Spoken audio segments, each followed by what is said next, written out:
Okay, taking a video to kind of show how I did this, with modifying the speakers that come out of the Jaguar, the B&W, versus the ones that come out of the Land Rover. So this is the one that comes out of the Land Rover. It's prefabricated. It's got this plastic cover on it, and this plastic cover has little divots. Let's see. You can kind of see right here how it's got this L shape, and you put it in and it locks in. Okay, this one is the B&W. I've already popped the cover off of it, so let me go ahead and take that off.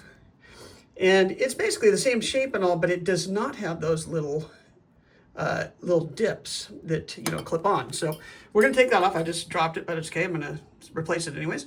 So I need to take it off of this one, and in order to do that, I've got to come in here and I've got to clip these little pieces of glue, and then essentially there's just kind of pop it off.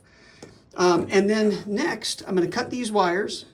So this one would have had this, regular connector, which is probably the same connector that you'll have on your mid-range speakers in the front door.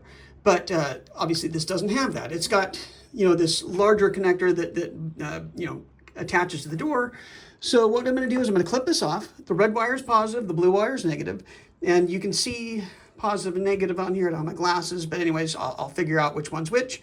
And then I'm just going to solder them down to these two terminals, directly, matching, positive and negative. I'll put this cover, shoot, I didn't want to bend that dome. I'll put this cover on, and then what I'm going to do is it's just going to kind of set on there, nice, nice and flush, but it's not going to snap back in. So what I'll do is I'll put a little bit of super glue around the outside, and put it on there. That'll get it on there, tight enough to get going. And then I'm going to take some Gorilla Glue and kind of just put some glue around it, just like this one has. That way, once I've already put it in, locked it in place, over the next several hours, it'll, have a really good bond and it won't fall out later because of vibration. But that's how I did it. Yeah, maybe not much point in doing an after shot. You guys pretty much get the point, but that's it. All right, hope that helps.